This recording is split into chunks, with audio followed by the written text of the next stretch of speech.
Magandang araw po mga ka-recap. Welcome back po sa ating channel. Ngayon naman po ay ipagpatuloy natin ang kwento ni Disciple Pedro, ang pinakamalakas na assassin. Matapos nga na tumakas si Kageo sa pinagtataguan nila Pedro, ay agad itong dumiretso sa kuta ng Glory Club. At doon ay nalaman niya ang katotohanan sa likod ng mga nangyari sa Japan at sa Wonder and Ghost Blade. At dahil sa nalaman niya ay sobrang galit ang nararamdaman niya at gustong-gusto ni Kageo na gumanti. Binyantaan niya ang mga disciples. Simula ngayon ay kailangan daw nilang lumabas isa-isa. Kung sino man ang mananatili dito sa loob pagkatapos ng 10 segundo ay papatayin niya. Natawa lang si Raphael sa sinabi ni Kageo. Hindi daw ba niya nakikita ang sitwasyon niya ngayon at nakukuha pa niyang sabihin ito? Tingnan daw niya, walang may gustong umalis dito. Tinanong ng isang malaking lalaki si Kageo kung ano daw ang kanyang iniiyak dyan. Ito ba ay dahil natalo lang sila? Sinabi naman ng isang disciple na may hawak na sniper na bakit daw napaka-irritable ni Kageo. Nakakawala daw ito ng kaseksihan niya.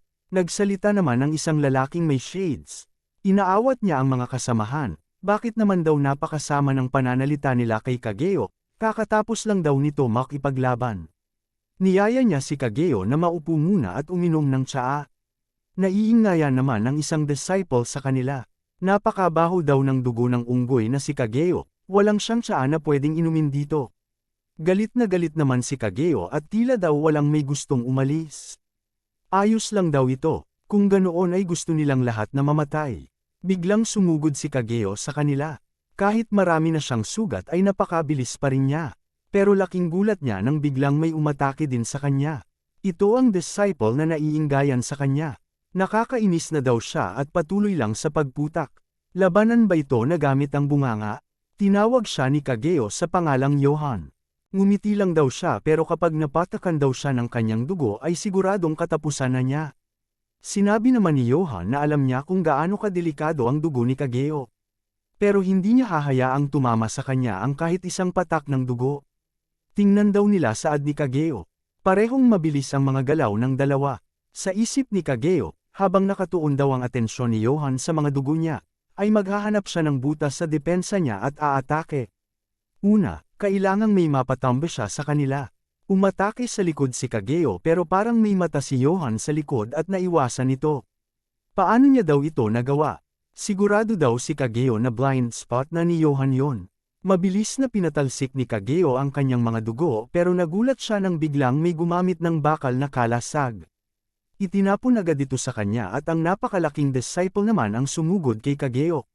Sinabi ng disciple kay Kageo na ang talunan ay kailangang tanggapin ang pagkatalo at mamatay ng may dangal. Biglang sinuntok niya si Kageo at tumilapon ito ng napakalayo. Tumama siya sa pader at nawasak ito. Hindi naman makapaniwala si Kageo sa lakas na iyon. Anong klaseng kapangyarihan daw ito? Hindi pa nagpaawat ang isang disciple at sinubukan pang tapusin na si Kageo. Biglang may nagsalita at tinanong sila kung ano ang problema nila, huwag daw silang mag-away. Bakit daw kasi nila binibiro si Kageo? Ayan tuloy na galit. Ito ang disciple na naka-shades. Pinigilan niya ang dalawa gamit lang ang kanyang mga paa. Tinawag siya ng isang disciple bilang si Thaddeus. Alisin daw niya ang nakakadiring paa niya. Ayon naman kay Thaddeus ay bakit hindi nila naiintindihan. Kahit tingnan mo na lang daw ay nakikita naman nila na pagod na si Kageo. Kahit anong pagod daw niya ay pilit pa rin siyang lumalaban para mapaghiganti ang kanyang mahal. Sa isip naman ni Kageo ay hindi na niya kayang magpatuloy makipaglaban. Maraming dugo na ang nawala sa kanya. Pero sisiguraduhin niya na kapag naka-recover siya ay babalik siya para maghiganti. At sa gusaling yun ay agad na binasag ni Kageo ang salaming bintana at tumakas ng mabilis. Tinawag ni Thaddeus ang malaking disciple na si Philip. Kasalanan daw niya ito dahil napakasyado nilang pasaway. Pinatahimik naman siya ni Philip. Ang mga tridor daw ay hindi dapat hinahayaan lang. Kailangan nilang bunutin ang mga ugat nito. Sinabi ni Raphael na hayaan na daw nila si Kageo. Nasa edad daw siya ngayon ng pagiging rebelde kaya naiintindihan niya. At sigurado siyang magkikita silang muli. Matapos ang pagpupulong ay naiwan si Jonah at Raphael sa loob ng kwarto. Maraming bagay daw si Raphael na hindi maintindihan. Maaaring nakita daw ni Kageo si Pedro. Pero bakit wala siyang nababalitaan tungkol kay Pedro? Mula kay Nathaniel, hanggang sa Ghost Cruise, at pati ang nakaraan ng Wonder and Ghost Blade ay alam itong lahat ni Pedro. Mukhang tama nga ang naiisip ni Rafael. Mayroong tumutulong kay Pedro. Sigurado siya na ang taong ito ay isang malaking karakter din. Mukhang may naiisip na si Jonah kung sino ito. Wala siya sa listahan ng mga pasahero na sumakay sa barko pero nabalitaan niya na nasa barkong yun ang may-ari at ang presidente ng DIHA Group, si Cho Yun Chang. Nagulat si Rafael sa narinig. Bakit kaya nandoon siya? Bakit siya pumunta doon ngayong wala naman siyang pakialam dati sa mga ganitong bagay? Tinanggihan din siya ni President Choi na makipagkita noon dahil sa negosyo daw niya. Biglang tumawa si Rafael. Mukhang siya nga ang tumutulong kay Pedro. Pero ayos lang daw ito. Totoo man ito o hindi ay kailangan pa rin nilang mapasa kanya ang mga sandata. Ang sandata ng DIHA Group. Tinanong ni Rafael si Johan kung magagawa daw ba niya ito. Ano daw ang ibig niyang sabihin? Tanong ni Johan. Alam daw ni Rafael na kung si Johan ay magagawa ito. Alam ni Rafael na napakadaling natalo ni Johan ang dating disciple Johan. Kaya sigurado siyang si Choi Yun Chang ay wala din dapat problema sa kanya. Kung kailangan daw niya ng tulong ay sabihin niya lang, ang DIHA Group ay kilala sa napaka-estrikto na network security, mas magaling kumpara sa ibang malalaking korporasyon. Sinabi naman ni Johan na may 372 na sundalong komando na gustong sumali sa labanang ito.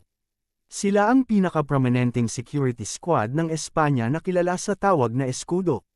Sa tingin daw ba ni Rafael ay makakaligtas pa si President Choi Yun Chang? Napangiti si Rafael, mukhang wala lang pakialam si Jonah pero pumunta pala siya dito na handa. Mukhang kailangan na nilang magpaalam kay Choi Yun Chang. Sumunod na mga araw ay kumalat agad sa social media at online videos ang isang balita tungkol sa nangyari sa isang gusali ng DIHA Group. Isang hindi kilalang simbolo ang nakasulat sa gusali at walang may alam kung ano ang ibig sabihin nito at kung ano ang dahilan. Nabahala naman ang ibang mga tao sa balitang ito. Hindi naman makapaniwala si Simon. Hindi ba at napakataas na gusali yon? Paano nila naguhit ang simbolo doon? Biglang sinabi ni Jiwon na napaka-aktibo pa rin niya kahit nagretiro na ang senior niya. Siya ngayon ang S-class na assassin ng Glory Club. Si Disciple Johan. Totoo daw ito saad ni Pedro. Ilang taon na nagnakaraan, siya din mismo ang tumapos sa orihinal na Disciple Johan. Kilala din daw siya sa pangalang Alipid. Sa nakaraan, sa isang bodega ng mga sandata, may isang batang prinoprotektahan ng mga armadong lalaki. Nagpapanak ang bata dahil nakatanggap daw siya ng babala kay Alipid. Siguradong mamamatay sila, pinapakalma naman siya ng ibang mersenaryo. Maliban daw sa kanila ay may darating na isang disciple galing sa Glory. Biglang dumating ang isang lalaki at sinabi na gagawin niya ang lahat para makabalik siya ng ligtas. Siya si Disciple Johan, 59 na taong gulang. Ika-9 na disciple at assassination ang kanyang kalakasan. Mayroon siyang 359 na misyon at lahat na ito ay tagumpay. Sinabi ni Johan na mukhang matatapos daw ito kaagad kaysa inaasahan niya. Ano ang ibig daw niyang sabihin? Tanong ng bata.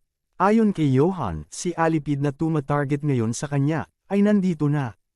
Bigla niyang sinaksak ang mersenaryo sa kanyang tabi. Pero sa hindi inaasahan ay napigilan ito ng mersenaryo. Siya pala si Alipid na nagpapanggap lang. Tinanong siya ni Alipid kung paano niya daw nalaman. Madali lang daw sagot ni Johan. Ang kanyang uniforme ay nagpapalabas ng kakaibang amoy kumpara sa ibang mersenaryo. Biglang tinapon ni Alipid ang kanyang helmet at agad na lumayo kay Johan. Sumigaw ang isang mersenaryo na tumatakas na siya. Pero sinagot siya ni Alipid, bakit naman daw siya tatakas? Biglang may pinindot siya at dumilim ang paligid. Nagsimulang magpanik ang ibang mersenaryo. Tumatawag sila sa headquarters pero walang sumasagot. Kahit mga flashlight nila ay hindi gumagana. Ilang sandali lang ay naririnig na ang mga sigawan ng mga mersenaryo.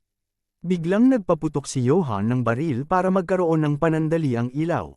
Nadatnan ni Johan na wala ng buhay ang dalawang mersenaryo at nawawala ang bata. Mabilis na kinuha ni Johan ang night vision.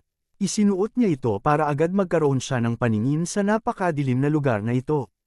Tinanggal ni Johan ang kanyang sapatos para hindi siya makagawa ng ingay pero lahat ng ginagawa niya nakikita ni Alipid.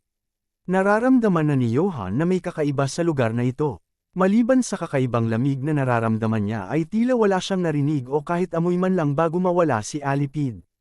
Pakiramdam niya ay walang tao dito. O baka sadyang nawala na ang kanyang kakayahang makaramdam. Biglang nagulat si Johan sa nakita. Tila ang kutsilyo ay lumulutang sa hangin. Kung isang tao na may buhay si Alipid, ay makikita ng kamera ang init ng katawan niya. Pero siya, ay parang walang buhay. Biglang sinuntok ni Alipid si Johan at hindi niya ito naiwasan. Hindi siya maramdaman ni Johan kahit konteng presensya niya. Pinaputok ni Johan ang baril sa direksyon ng lumulutang na kutsilyo pero wala na doon si Alipid. Naiinis na si Johan. Hindi niya maramdaman ang kalaban at hindi niya rin makita. Alam niyang nandito lang siya pero hindi niya ito maramdaman. Biglang nagsalita si Alipid. Sinubukang hanapin ni Johan kung saan ang gagaling ang boses. Sinabi ni Alipid na matagal na siyang interesado. Kung ano kaya ang lasa ng dugo ng isang disciple ng Glory. Habang hinahanap ni Johan ang boses ay biglang may umatake sa kanya. Hindi naman makapaniwala si Simon sa kwento ni Pedro. Paano daw na wala man lang may nakadiscover sa kanya? Paano daw hindi nakita ito ng camera, at hindi rin naniniwala si Simon na matatalo ang kapatid niyang si Johan ng ganoon na lang? Kaya nga daw sinasabi ng lahat na napaka-misteryoso nang nangyari sa ad ni G1. Kinumbinsi ni Simon si Pedro na sabihin na hindi totoo ang kwentong yon. Hindi daw siya naniniwala na matatalo si Johan ng ganoong klaseng kalaban. Ayon kay Pedro, ang rason kung bakit kinakatakutan si Alipid, ay dahil lahat ng mga biktima niya ay nakatanggap ng babala sa kanya. Kung ang simbolong yon ay galing talaga kay Alipid, ay siguradong may target na siya. Nasaan daw ang turret adong yon? Siya mismo ang haharap sa kanya, galit na sigaw ni Simon. Sinabi naman ni Pedro na hindi na kailangan ni Simon hanapin siya. Kahit daw hindi niya alam kung kailan, direktang nag-iiwan daw si Alipid ng babala sa kanyang target. At ang simbolong ito, ay iiwan mismo ni Alipid sa tabi ng kanyang bibiktimahin. Matutulungan kaya ni Pedro si Choi Yun Chang sa bantang panganib na dala ni Alipid? Alamin po natin yan mga ka-recap sa susunod na mga kabanata. Maraming salamat po sa panunood at sana po ay nagustuhan ninyo. Please like our videos po and also subscribe to our channel. See you soon. Bye!